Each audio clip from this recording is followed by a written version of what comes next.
What's up, nerds and geeks? That was probably the weirdest what's up I've ever done. Either way, welcome back to more Total Extreme Wrestling 2016. We are playing as the WWF in the year 2001, booking the invasion angle, and tonight we're going to be running everyone's favorite show, at least it's mine, Sunday Night Heat. Oh yeah. So let's just jump right into it. Oh, actually no. Before we jump right into it, I actually got some pretty big news here I gotta share with you guys, or important news, I should say. Big news makes it seem like it's something, exciting. So usually I try to get, I've said this many times, the shows up on the days that they're supposed to be. Sunday Night Heat on Sundays, Monday Night Raw on Mondays, Thursday Night Nitro on, but you get the gist of it. Well, today, on Sunday, as of this recording, I've got to be at work for a night shift. And then tomorrow, for a Monday, when Raw is supposed to go up, I got to be in at 9 in the morning for the day shift. I'm going to miss Fastlane. That's going to suck. I'm most likely not going to watch Raw, but I usually don't anyway, especially since I got to be up at 6, I got to be up at 5 on Tuesday to be there at 6, so I'm just saying Raws might be a little late.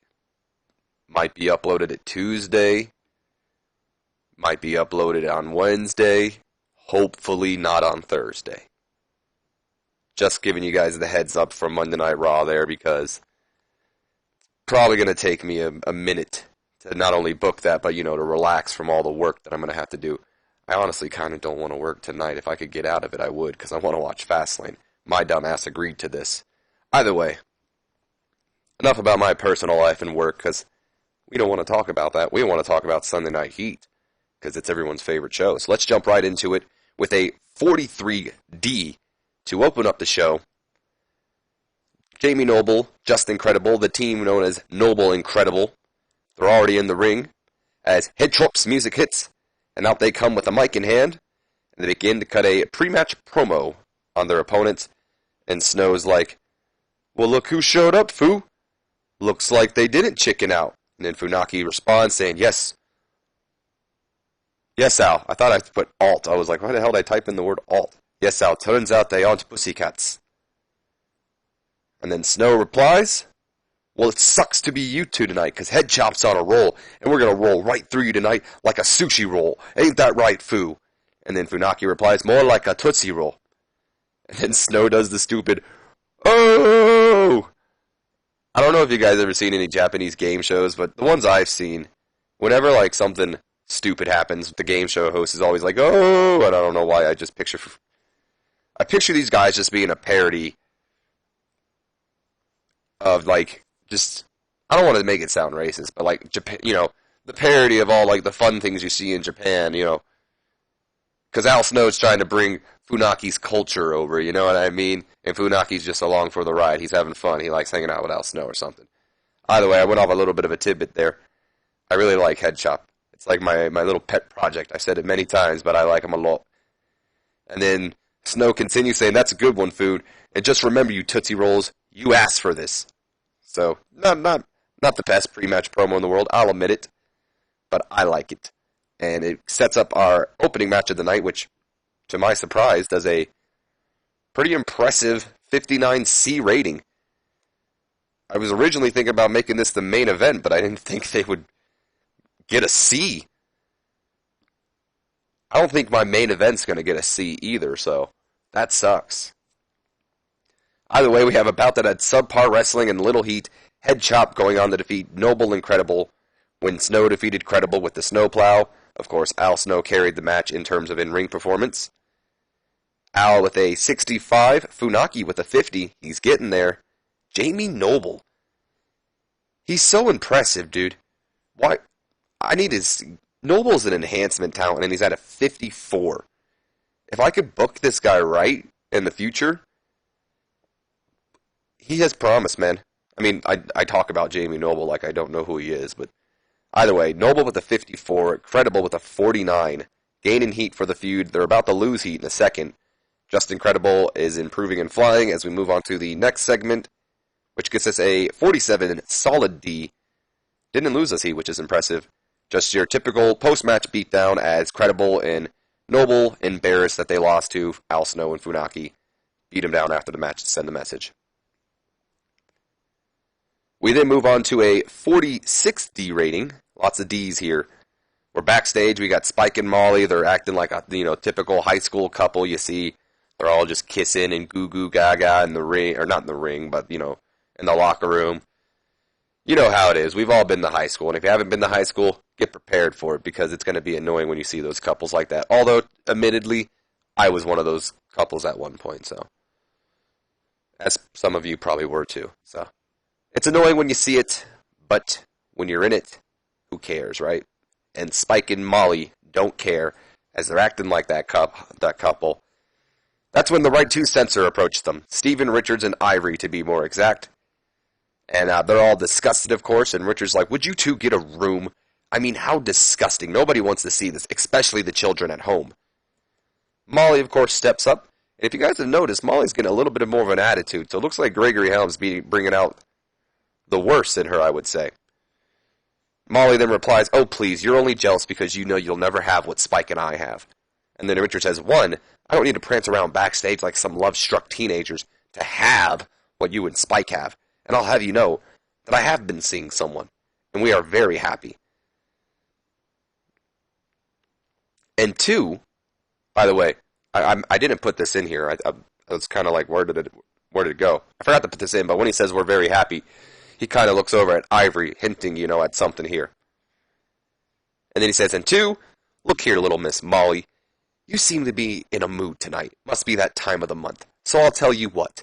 I'm going to do you a favor, and I'll let you let go of all that pent-up frustration tonight when you and your boyfriend face Ivory and I tonight. And that sets up our main event, which will see Spike and Molly facing the Right 2 censor tonight in a mixed tag match. I'm going to cough for a second, so be right back.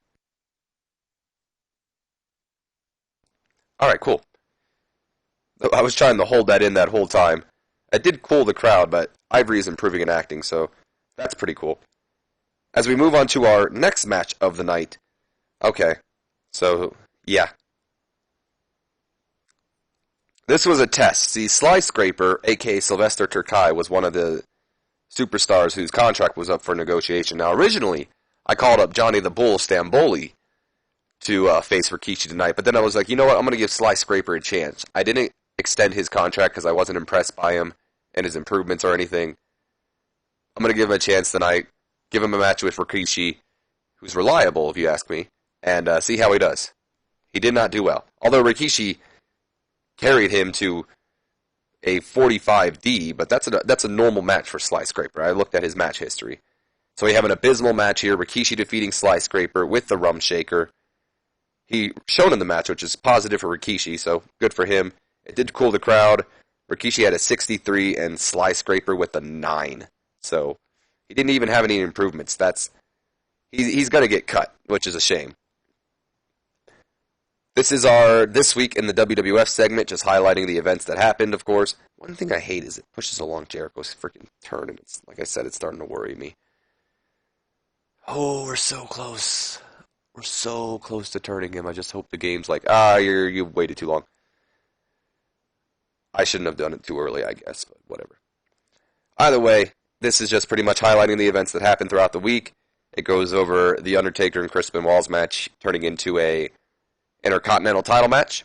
Jericho and DDP pretty much agreeing to fight each other, and then the Pick Your Poison on SmackDown, or excuse me, Nitro. And of course, Vince making the entirety of No Mercy Extreme Rules. So there you have that. Why would we turn Chris Jericho in this segment?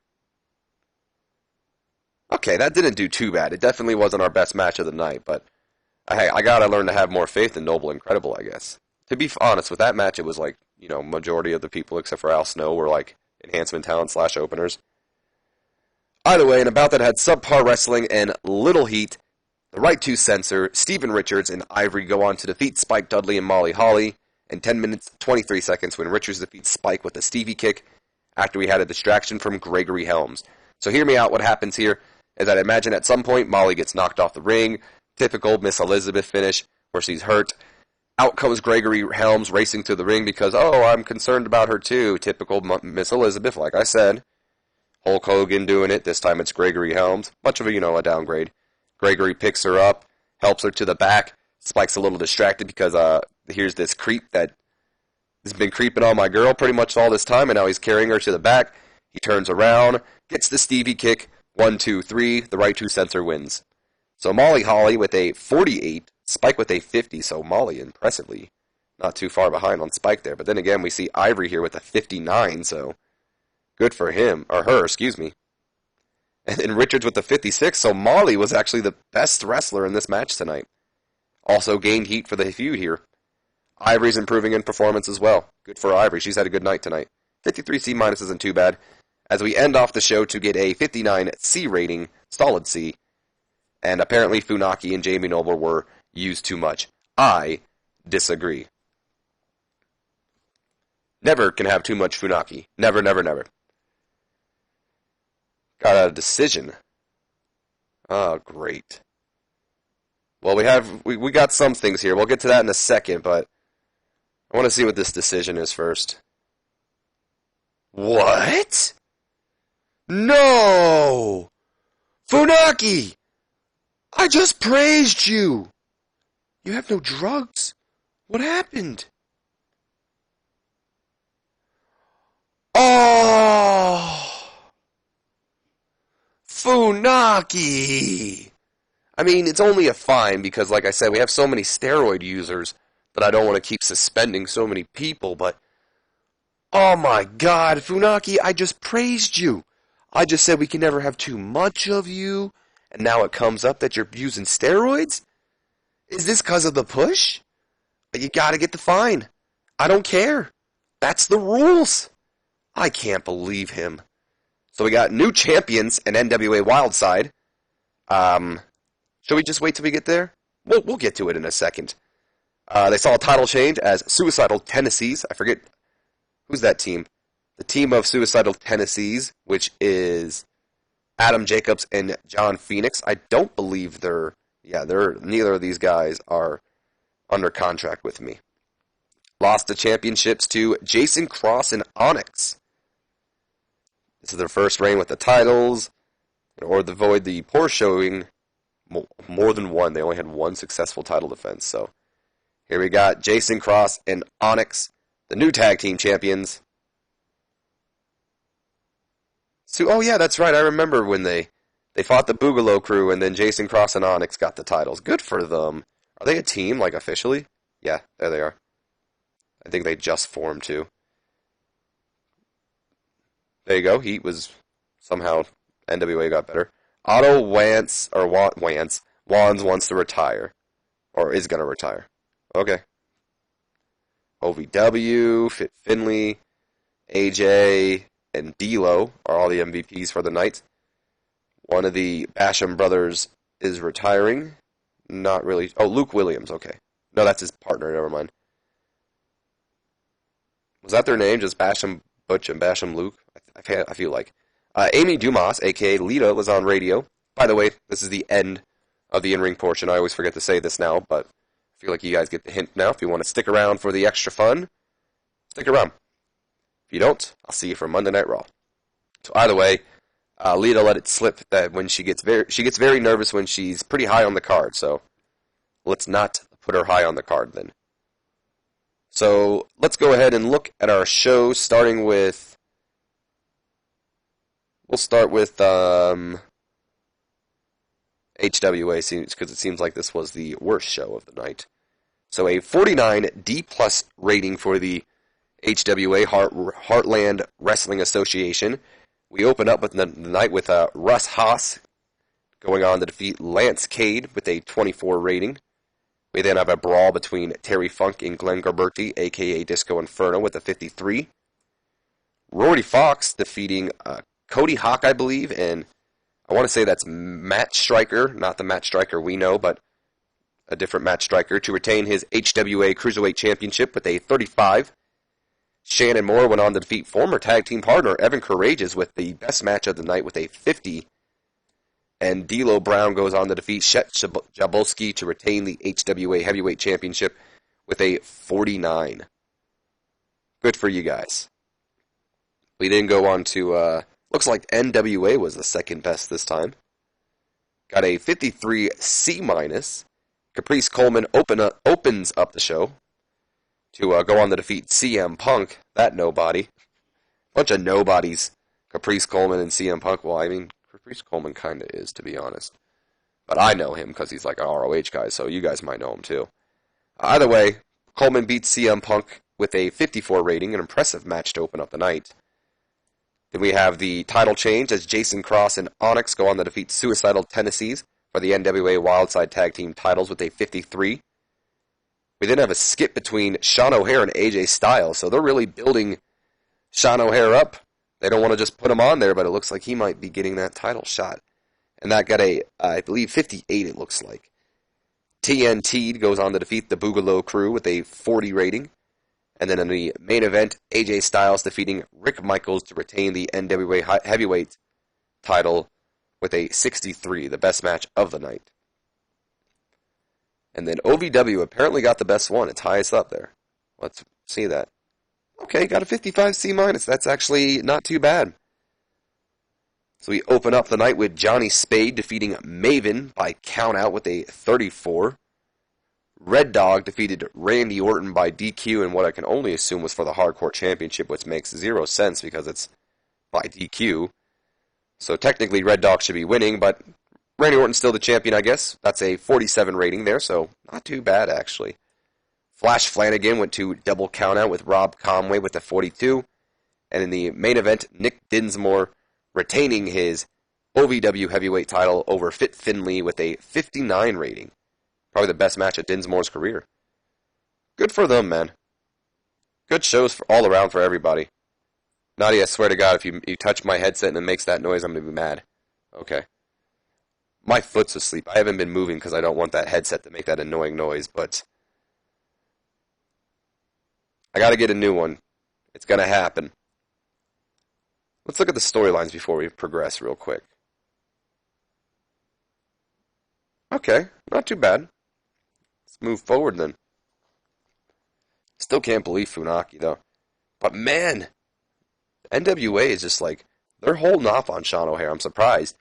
I feel like I ruined their plans for RVD Sean O'Haire feud. Apparently Fujinama and Hulk Hogan are going to be having a storyline. Is Fujinama their world champion? I'm curious. Who? No, that's right. Kojima's the world champion. I forgot. By the way, someone asked if Masahiro Chono is a heel. Yeah, and so is Hulk Hogan. So there you go.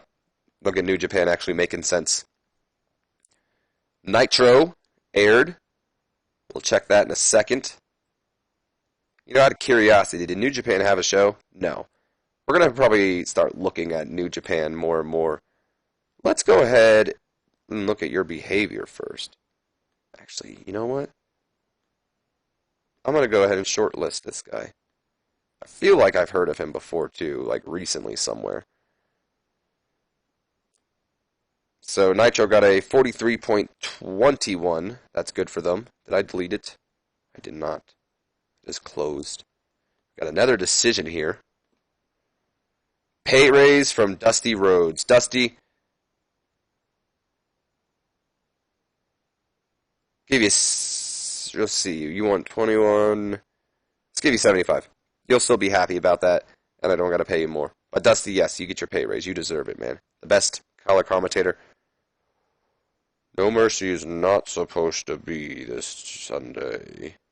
I'm glad I just saw that. Where is it at? Schedule. No Mercy. Week 4. I meant to change that. I thought I did.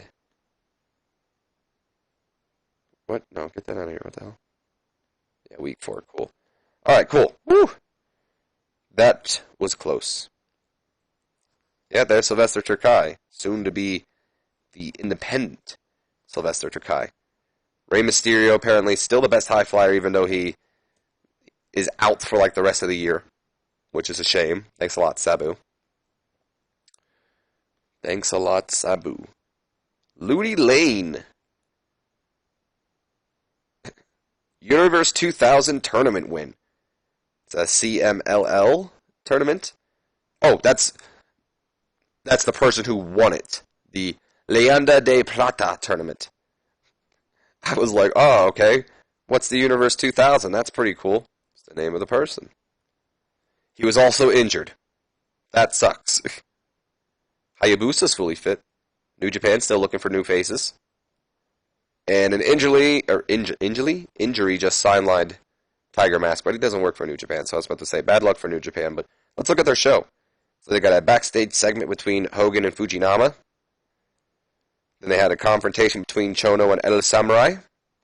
Chono went on to defeat El Samurai.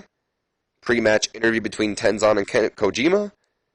And Kojima goes on to defeat Norton and Jarrett by DQ. This actually does not sound like a bad show, to be honest. Why is Pat Patterson mad? Pat Patterson, what are you mad about, dude? Calm down. He aired and got a 2.77. Randy Orton's apparently going to be in a feud with Fit Finlay. That'll be good for him. And Dr. Ragnar is on the radio. Said he gets he hates debuting in a new promotion. Well, looks like you're never getting hired by us. Not that I ever had intentions. Today is the final chance to negotiate with Chronic and K-Quick. The only person I would consider renegotiating with is K-Quick, but I just have so many superstars right now. I don't have anything to do with K-Quick. He's just a jobber. I'm going to do worse for his career. I'm going to let him go off and, hopefully make a name for himself out there. Either way, that's going to be the end of this episode, Nerds and Geeks. Hope you guys have enjoyed. If you have, do me a favor. Leave me a comment, like, and subscribe if you have not already. And as always, my name's been OMGWTF, LOLFTWBRB, and I will see you guys for Monday Night Raw, which, like I said, highly doubt it will be uploaded on Monday, hopefully on Tuesday. If not, then Wednesday. Let's just hope it doesn't go further than that. See you then, guys.